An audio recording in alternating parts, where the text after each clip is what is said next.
Okay, so moving on to chapter 5. We're almost there. We're almost to the end of the review. Y'all just hold on with me for 2 more videos.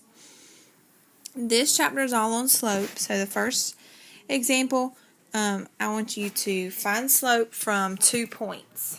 To do that, you need to know your slope formula. And I'm just going to write it down because I feel like a lot of you won't remember it from last year. So it's y2 minus y1 over x2 minus x1. And it's the change in y over the change in x is another way it might be said. So for the first one, we're going to do the second y minus the first y, which is going to be 1 minus 2, over the second x minus the first x, which is going to be 3 minus 2. 1 minus 2 is negative 1, and 3 minus 2 is 1. So that's going to be negative 1. Your slope for that first, the line that goes through these 2 points is negative 1. Number 2, we're going to take the second y minus the first y. So 2 minus negative 2. And then negative 3 minus negative 3.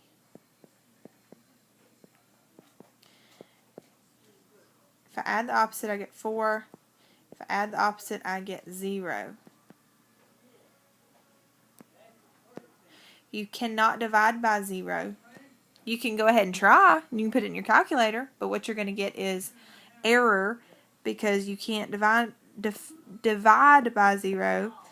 If you get that, it's undefined.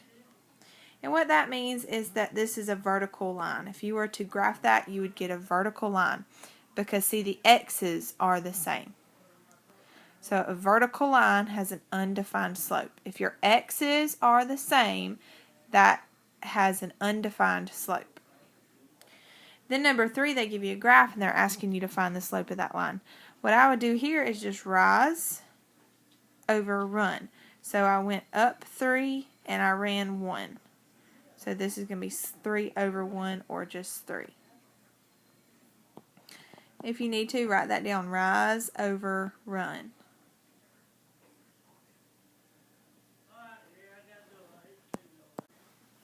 So for example 4, we're supposed to figure out what the value of k is, or the constant of variation in a direct variation equation. So what I'm going to have you do is write down the direct variation equation. Y equals kx. Then I'm going to let you pretend that this is slope-intercept form without the plus b. So see, the k and the m are going to be the same thing. And so you can find your k, or your slope, by plugging in these 2 numbers for x and y over here. So we're going to plug negative 4 in for x, and we're going to plug 8 in for y.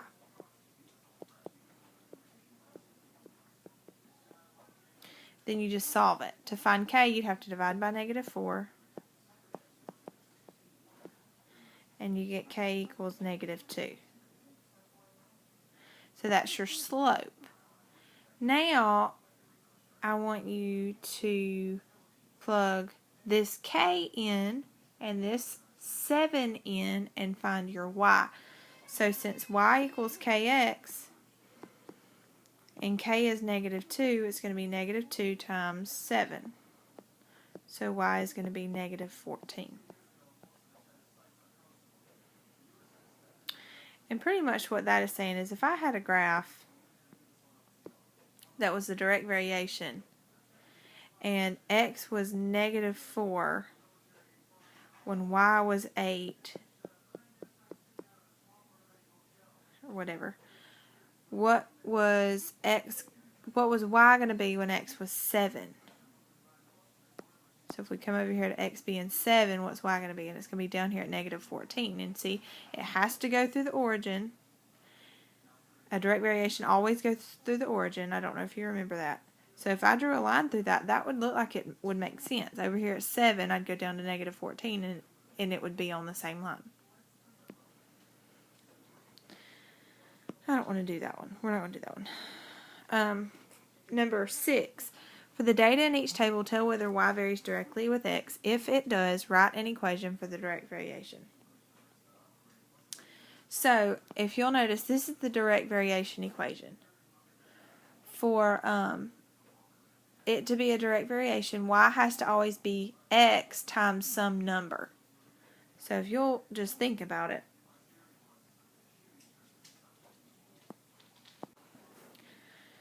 To go from x to y, I'd have to multiply it by some number. So from here to here, I'd have to multiply this by 6. From here to here, I'd have to multiply this by 3/2. From here to here, I'd have to multiply this by 12/5. From here to here, I'd have to multiply that by 24/9. Well, it doesn't take a rocket scientist to see that this isn't the same number all the way down. So this one is not a direct variation. The other way you could do that, if you'll look up here, this is the direct variation form, y equals kx. If I needed to know my k, I would divide by x. So k is always y divided by x. And if you look back at the chart, if I took y over x and divided it every time, I'd get the same thing I just had. 3/2 and then 12/5. That's just a different way to do it. Doesn't matter how you do it. This one is not a direct variation. Alright, number 7. We want to write the equation in slope-intercept form that passes through the lines. These 2 points have the same y. So if I were to draw that line and they had the same y, it would be a horizontal line. So that is a 0 slope. So I already know that slope is 0. So since I have a point and a slope, we are going to plug it into point slope form. But we don't have to plug this one into point slope form. We already know it's a horizontal line, so we know it's going to be y equals, and whatever y equals in the points. So 4. Number 8, we need slope, so we're going to pick 2 points on the line and count rise over run. So 2/3 is your slope. Then we're going to take either point. I'm going to choose this one, so 0, 1. And we're going to plug it. We have a point and a slope, so we're going to plug it into point slope form. So it's going to be y minus y1 equals m times x minus x1. And I'm just going to replace the m with our slope we have here, so 2/3. And the x1 with the x1 we have here, which is 0. And the y1 with the y we have up here, which is 1.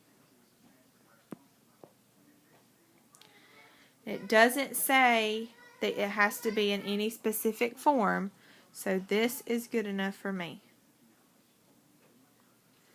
If you wanted to go just a little bit further, you could keep it y minus 1 equals 2/3 x and get rid of that minus 0 right there. Number 22, I need to graph that. So what I'm going to do is grab a coordinate plane. Alright, and I'm going to pick out the slope, which is 4, and the y-intercept, which is -3. So always start with the y-intercept, and since it's -3, you're going to go down 3 and put a point. Then you're going to rise 4, and since it's not a fraction, let's make it a fraction. Put it over 1. We're going to rise 4 and run 1.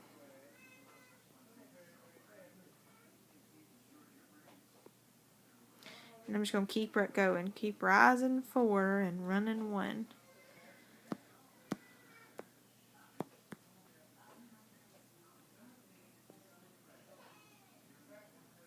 Now you have a line. with the y-intercept of -3 and the slope of 4.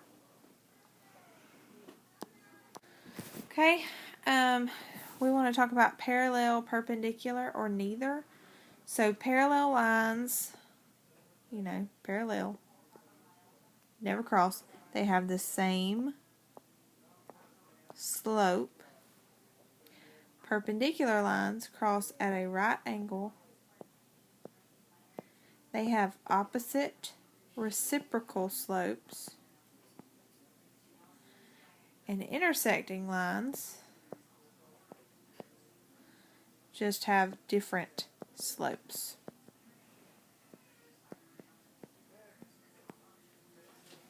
Okay, so what we need to do is put it in a form where we can see slope. Like the first equation's in slope-intercept form, and there's slope right there. The second one's not, so I need to rewrite it. So I'm going to move the 18x over, make it minus 18x. Then I'm going to divide by the -3. Then I get y equals, you see how this is here, but it needs to be right by the equal sign? Let's change that. So let's go ahead and divide, and we'll do this part first and write it here, and then we'll do the other part. So -18 divided by -3 is positive 6x. And then 15 divided by -3 is -5. Now you can see the slope, 6 and 6. That's the same. So this one is parallel. The symbol for that is two lines that don't cross. Okay, number 13, we want to talk about the correlation. If it goes down from left to right, it's negative. If it goes up from left to right, it's positive. And if you can't tell, it's neither. So I pretty much just told you the answers to these. This one's negative. This one's none. And this one's positive. You read a graph from left to right. So from left to right, it's going down, downhill. From left to right, this is going up, uphill. And this one just looks like it got shot with a shotgun. Okay, let's talk about some translations. I know with my students last year, we did a few of these, but I don't know if every teacher did that, so we're just going to do all of them. Let's see. If you are outside of the bars, that is up and down. So this is going to be up 2. And this one's going to be down 2. If you are inside of the bars, that's left and right. And it's actually backwards than what you would normally think. So plus is not right. Plus is left. So this is left 3. And this is right 5. Okay? So up and right. Up and left are plus. Down and right are minus. Up and down are outside. Left and right are inside. Okay? Now I want you to take out a sheet of paper and number to 10 for your quiz.